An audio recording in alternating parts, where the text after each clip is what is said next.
Evening दोस्तों, पिछले class में हम लोगों ने एशिया का राजधानी और मुद्रा और विभिन्न देशों की विशेषताओं के बारे में हम लोगों ने चर्चा करना शुरू किया था। तो उसी के क्रम को हम आगे बढ़ाएंगे। 1 मिनट फिर से हम लोग रिवीजन कर लेते हैं इनकी राजधानी और मुद्रा को, ताकि क्लास को आगे बढ़ाने में हमें सहजता महसूस हो। तो यदि हम मालदीव की बात करें तो मालदीव की राजधानी हम लोगों ने बात किया था माले, और इसकी मुद्रा हम लोगों ने बात किया था रुपया। श्रीलंका की राजधानी श्री जयवर्धनेपुरा, मुद्रा रुपया। भारत की राजधानी नई दिल्ली, मुद्रा रुपया। पाकिस्तान की बात करें तो राजधानी इस्लामाबाद, मुद्रा रुपया। अफगानिस्तान की राजधानी काबुल, मुद्रा अफगानी। नेपाल की बात करें तो मुद्रा की राजधानी की बात करें तो काठमांडू, मुद्रा रुपया। भूटान की बात करें राजधानी तो भूटान की राजधानी थिम्पू, मुद्रा नगुल्ट्रम। बांग्लादेश की बात करें तो राजधानी ढाका और मुद्रा टका। तो इस प्रकार हम लोगों ने सार्क देशों का देख लिया। अब सार्क देशों की एक बार बात कर लें तो कौन कौन देश आते हैं तो मालदीव, श्रीलंका, भारत, पाकिस्तान, अफगानिस्तान, नेपाल, भूटान, बांग्लादेश, 8 देश आते हैं। 1985 में इनकी स्थापना हुई थी। दक्षिण एशियाई क्षेत्रीय संगठन के नाम से इनका स्थापना हुआ था। उसके बाद यदि हम बात करें आसियान देशों की तो उसमें 10 आते हैं। उनकी राजधानी मुद्रा की बात करें, की राजधानी की बात करें तो नैपिदा और मुद्रा क्या। उसके बाद थाईलैंड की बात करें तो इसकी राजधानी बैंकॉक और मुद्रा बात। बैंकॉक के बाद लाओस की बात करें, जो लाओस, कंबोडिया, वियतनाम, फिर फ्रेंच ईस्ट इंडिया कंपनी के नाम से देश इन पे कब्जा था। एक ही देश थे, फ्रेंच ईस्ट इंडिया कंपनी का कब्जा था। 3 भागों में टूट गए, लाओस, कंबोडिया, वियतनाम। तो लाओस की राजधानी की बात करें तो वियंतियान। मुद्रा की कंबोडिया के राजधानी की बात करें तो नामपेन, मुद्रा रियल। वियतनाम के राजधानी की बात करें तो हनोई, मुद्रा दान। उसके बाद मलेशिया की यदि हम बात करें तो मलेशिया की राजधानी कुआलालंपुर है और प्रशासनिक राजधानी पुत्रजया है। और मलेशिया की मुद्रा की बात करें तो इसकी मुद्रा है रिंगिट। इसकी मुद्रा है रिंगिट। और इसके बगल में छोटा सा देश है सिंगापुर। सिंगापुर की राजधानी की बात करें तो सिंगापुर सिटी और इसकी मुद्रा है डॉलर। उसके बाद ब्रुनेई की बात करें तो ब्रुनेई की राजधानी है बंदर शेरी बेगवान और इसका मुद्रा भी डॉलर है। उसके बाद इंडोनेशिया की बात करें तो इंडोनेशिया की राजधानी है जकार्ता और इसकी मुद्रा है रुपया। उसके बाद अगर हम फिलीपींस की बात करें तो इसकी राजधानी मनीला है और इसकी मुद्रा है पीसो। उसके बाद तिमोर लेस्टे एक छोटा सा देश है जिसकी राजधानी दिल्ली है और इसका मुद्रा है डॉलर। तो इस प्रकार हमने टोटल 19 देशों का अब तक समझ चुके हैं, जिसमें 8 देश हमारे सार्क सदस्य हैं और 10 देश हमारे आसियान के हैं। 1967 में आसियान का स्थापना हुआ था, जिसका मुख्यालय जकार्ता है। तिमोर लेस्टे इसमें नहीं आता, इस चीज को याद करेंगे रखेंगे। उसके बाद हम आते हैं चीन पे।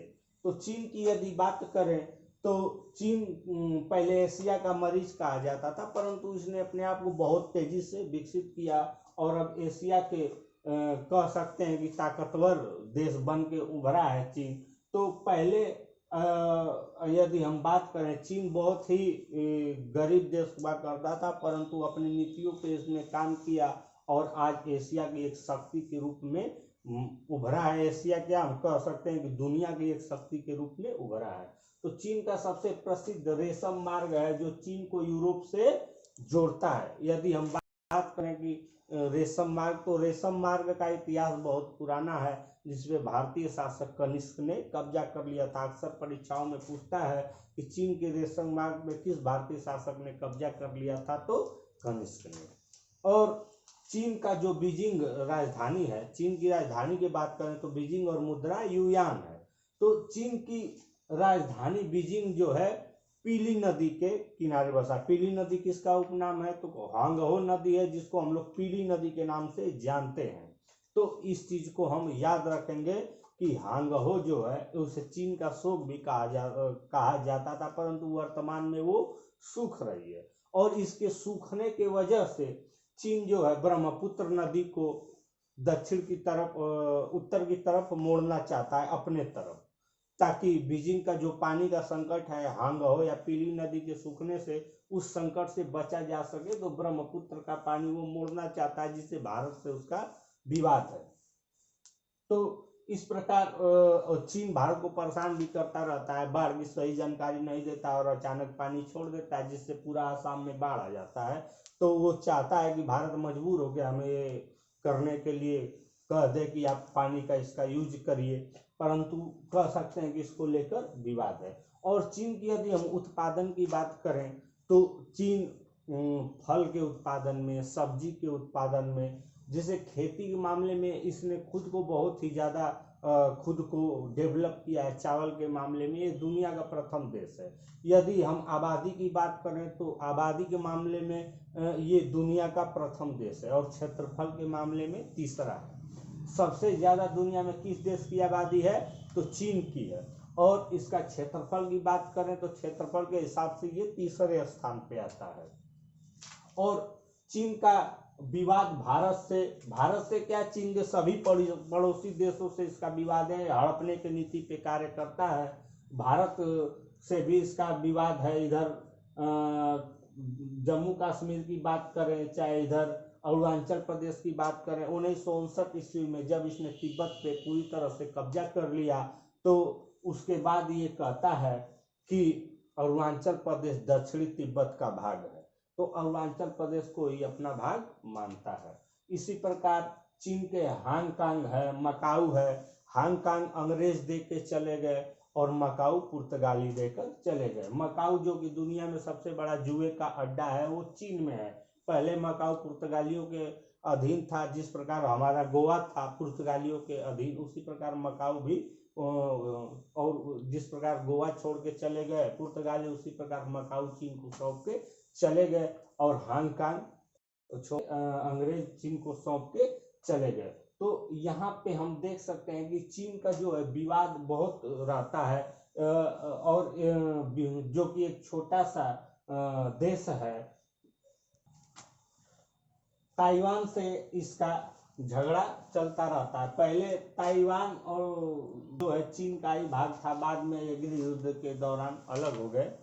तो ताइवान से विवाद रहता है। ताइवान को बहुत देश है जो चीन से रिश्ता रखते हैं और ताइवान को देश का दर्जा नहीं देते हैं। और चीन के यदि प्रमुख शहर की बात करें तो हैनान प्रांत है, संघाई है और बीजिंग है। बीजिंग तो राजधानी के रूप में हम उसको जानते हैं।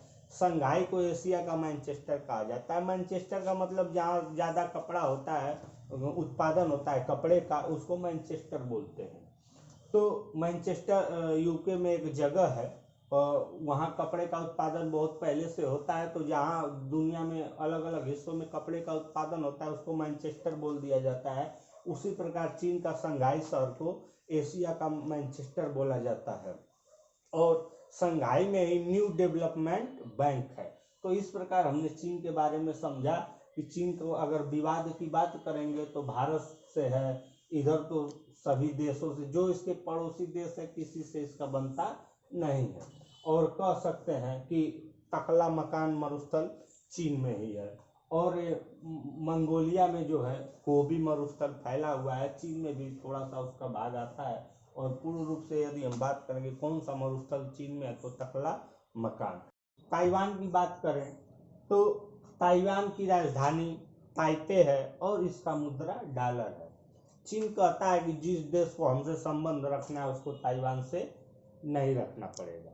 जिस प्रकार गांव में होता है कि हमसे या किसी से तो हम चाहेंगे कि जो उससे बोलेगा वो हमारा दुश्मन है, इसी प्रकार चीन कहता है जो इससे रिश्ता रखेगा उससे हमारा मतलब नहीं रहेगा। तो इस प्रकार मजबूरी में बहुत से देश इसको देश की मान्यता नहीं देते हैं। चीन में अगर एक आध तथ्य और रह गया था तो उसकी बात कर लें कि एशिया की सबसे लंबी नदी चीन में ही है, यांगटीसी क्यांग। यांगसी नदी भी उसको बोलते हैं, यांगसी नदी। यांगसी नदी जो एशिया की सबसे लंबी नदी है वो चीन में है, और पीली नदी हांगहो नदी है, उसी को चीन का स्रोत कहा जाता था। ये तथ्य तो हम जानते हैं। यदि हम बात करें कि चीन और भारत को कौन सी रेखा अलग करती है, तो मैकमोहन रेखा। कौन सी रेखा चीन और भारत को अलग करती है, तो मैकमोहन रेखा। जिस प्रकार भारत और पाकिस्तान को रेड क्लिफ रेखा अलग करती है, तो चीन और भारत को करती है मैकमोहन रेखा। और रेड, अगर हम डुरंड रेखा की बात करें तो वो अफगानिस्तान और पाकिस्तान के बीच है डुरंड रेखा। तो उसके बाद यदि हम बात करें कोरिया, जो कि एक ही देश हुआ करता था कोरिया नाम से, इसको दो भागों में बांट दिया गया। ये राजनीतिक वैश्विक राजनीतिक का शिकार हुआ रूस और अमेरिका का, और इसे उत्तरी कोरिया और दक्षिण कोरिया में बांट दिया गया। जिस प्रकार वियतनाम को 17वीं समांतर रेखा द्वारा दो भागों में बांटा गया, उत्तरी वियतनाम दक्षिण वियतनाम, उसी प्रकार कोरिया को 38वीं समांतर रेखा द्वारा उत्तरी कोरिया और दक्षिण कोरिया में बांट दिया गया। इस चीज को हम याद रखेंगे कि 38वीं समांतर रेखा द्वारा कोरिया को उत्तरी कोरिया और दक्षिण कोरिया में बांट दिया गया। यदि हम उत्तरी कोरिया की बात करें, उसके राजधानी की बात करें, तो प्योंगयांग, प्योंगयांग। यदि हम लिखें उसको तो प्योंगयांग। और इसकी मुद्रा की बात करें तो वान। तो उत्तरी कोरिया की राजधानी प्योंगयांग और मुद्रा वान, और दक्षिण कोरिया की राजधानी की बात करें तो सियोल है, और उसकी मुद्रा भी वान है। मुद्रा दोनों की सेम है, वान। अब डॉलर के रूप में कौन मजबूत है, ये कमजोर है, वो अलग विषय है। तो दक्षिण कोरिया की राजधानी सियोल और मुद्रा वान, उत्तरी कोरिया का प्योंगयांग और मुद्रा वान। यदि मंगोलिया की बात करें तो मंगोलिया की राजधानी उलान बटोर है, और इसकी मुद्रा तुगरिक है। राजधानी उलान बटोर, मुद्रा तुगरिक। और मंगोलिया एक बफर देश है। अब बफर देश किसे कहते हैं, दो बड़े देशों के बीच में अगर कोई छोटा देश हो तो उसे हम बफर देश कहते हैं। तो ऊपर रूस है, नीचे चीन, दो बड़े बड़े देश के बीच एक छोटा सा देश है मंगोलिया। तो इसकी राजधानी हो गई उलान बटोर और मुद्रा तुगरिक। और एशिया में 4 ऐसे देश है जो बहुत ही तेज तरक्की करने के लिए जाने जाते हैं, जिसको एशियन टाइगर के नाम से हम लोग जानते हैं। तो यदि हम बात करें एशियन टाइगर में 4 देश कौन कौन से आते हैं, तो दक्षिण कोरिया, ताइवान, हांगकांग और सिंगापुर। तो इन चारों को हम याद रखेंगे। सबसे ऊपर दक्षिण कोरिया, फिर नीचे आएंगे ताइवान, और नीचे आएंगे हांगकांग, और मलेशिया के पास आएंगे तो सिंगापुर। इन चारों को हम लोग एशियन टाइगर के नाम से जानते हैं। अब यदि हम जापान की बात करें तो जापान की राजधानी है टोक्यो, और इसकी मुद्रा है एन। राजधानी टोक्यो, मुद्रा एन। जापान मुख्य रूप से 4 द्वीपों में बटा है। सबसे ऊपर वाला होकाइडो, फिर बड़ा वाला होन्शु, फिर शिकोकू, फिर क्यूशु। क्रम से हम याद रखेंगे ऊपर से, उत्तर से दक्षिण की तरफ यदि हम बात करें तो सबसे ऊपर होकाइडो, फिर होन्शु, फिर शिकोकू, फिर सबसे अंत में क्यूशु। इस प्रकार क्रम से याद रखेंगे। और जापान की राजधानी की बात करें टोक्यो, तो वो होन्शु द्वीप पे स्थित है। ये होकाइडो और होन्शु सुगारू जल संधि द्वारा जुड़े हुए हैं। इसी सुगारू जल संधि में जापान अपनी बुलेट ट्रेन चलाता है। समुद्र के बीच में अपनी बुलेट ट्रेन पानी के बीच से गुजरती है, तो जापान ने वो शुरू किया है। तो होन्शु द्वीप पे इसकी राजधानी टोक्यो स्थित है। और जापान के बहुत से प्रसिद्ध शहर इसी पे, जिस तरह क्योटो हो गया, क्योटो जो कि जापान का एक धार्मिक शहर है, और क्योटो के आधार पे ही भारत के वाराणसी को विकसित किया जा रहा है। इस चीज से हम लोग परिचित होंगे कि क्योटो के आधार पे बनारस को भी विकसित किया जा रहा है। और नगोया की बात करें तो नगोया जापान में शहर है जो मोटर वाहन के लिए प्रसिद्ध है। और यदि हम बात करें तो ये जो हम द्वीपों के क्रम की बात करें तो ये अभी हाल ही में यूपीपीएससी के खंड शिक्षा अधिकारी के पेपर में क्वेश्चन पूछा था कि उत्तर से दक्षिण की तरफ द्वीप किस क्रम में है, होक्काइडो, होन्शु, शिकोकू और क्यूशु। तो इस क्रम को हम ओसाका जापान का शहर जो है वो कपड़ा उद्योग के लिए फेमस है, इसलिए जापान का मैनचेस्टर बोलते हैं ओसाका को। और यदि हम जापान के बात करें तो हिरोशिमा और नागासाकी यहाँ के दो बहुत प्रमुख और बहुत ही फेमस है जिसपे अमेरिका ने परमाणु बम फेंका था। तो 6 अगस्त 1945 ईस्वी को जापान के हिरोशिमा शहर पे अमेरिका ने पहला परमाणु बम फेंका। तो दो शहर है, पहले हिरोशिमा फिर नागासाकी। तो 6 अगस्त 1945 को हिरोशिमा पे फेंका गया बम और 9 अगस्त 1945 को नागासाकी पे बम फेंका गया।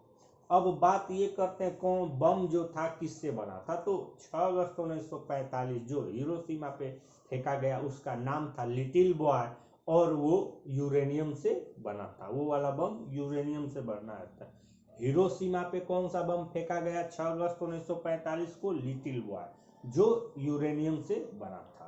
उसके बाद नागासाकी की बात करें 9 अगस्त 1945 ईस्वी को वहां पे बम फेंका गया जिसका नाम था फैट मैन और वो पोलोनियम द्वारा बना था। तो इस तथ्य को हम याद रखेंगे। जापान का फुकुशिमा शहर है जहां पे परमाणु रिएक्टर में विस्फोट हो गया था। तो इस तथ्य को भी हम याद रखेंगे कि फुकुशिमा में जो जापान का एक शहर है वहां पे परमाणु रिएक्टर विस्फोट हो गया था। और जापान को उगते सूरज का भी देश कहा जाता है। उगते सूरज का देश जापान को कहा जाता है। अब हम सेंट्रल एशिया के बारे में देखते हैं। तो सेंट्रल एशिया में 5 देश आते हैं, कजाकिस्तान, किर्गिस्तान, तजाकिस्तान, तुर्कमेनिस्तान और उज्बेकिस्तान। तो कजाकिस्तान की बात करें तो कजाकिस्तान की राजधानी है अस्ताना और मुद्रा है टेंगे। राजधानी अस्थाना और मुद्रा टेंगे। और इसके महत्वपूर्ण तथ्य की बात करें तो बैंकानूर प्रक्षेपण केंद्र यहीं से था, यही है था जहां से भारत का पहला उपग्रह आर्यभट्ट 1975 ईस्वी में छोड़ा गया था। उस समय ये रूस का भाग हुआ करता था, तब रूस टूटा नहीं था। तो यही बैंकानूर प्रक्षेपण केंद्र की बात करें तो कजाकिस्तान में यूरेनियम का भंडार ज्यादा है। तो कजाकिस्तान की यदि हम बात करें तो दुनिया में सबसे बड़ा स्थलबद्ध देश है। स्थलबद्ध देश मतलब चारों ओर से इसका कहीं भी तट समुद्र से नहीं लगता है। तो यहाँ पे कैस्पियन सागर को लोग सागर समझ लेते हैं, सोचते हैं कि सागर से तो क्या है, तो स्थलबद्ध कैसे हुआ। तो यहाँ पे बता दें कि कैस्पियन सागर एक झील है। झील और सागर में अंतर है कि झील का जो तट है अन्य कहीं समुद्र से नहीं लगा रहेगा, वो चारों तरफ से स्थलबद्ध रहेगा। तो हम देख सकते हैं कहीं से इसका तट किसी से कनेक्ट नहीं है, तो इसलिए ये झील हो गया। तो कैस्पियन सागर से लगता है लेकिन कैस्पियन सागर नहीं है, एक झील है। और अक्सर पूछ देता है कि अरल सागर किस देश में है। तो हम देख सकते हैं कि अरल सागर जो है उज्बेकिस्तान और कजाकिस्तान की सीमा पे है। तो अक्सर अरल सागर का आंसर होता है कि कजाकिस्तान में है। उसी प्रकार बालखस झील हम देख सकते हैं। तो अरल ये सब झील है, नाम में सागर जरूर है लेकिन ये झील है। कैस्पियन सागर हो गया, अरल सागर हो गया, बालखस झील हो गया, ये सब झील है, ये झीलों के नाम है। तो हम इस प्रकार देखें कि यहाँ पे यूरेनियम का भंडार ज्यादा है। इसकी राजधानी की भी बात की है। अब उसके बाद आते हैं किर्गिस्तान पे। तो किर्गिस्तान का जो है राजधानी बिश्केक है और इसकी मुद्रा है सोम।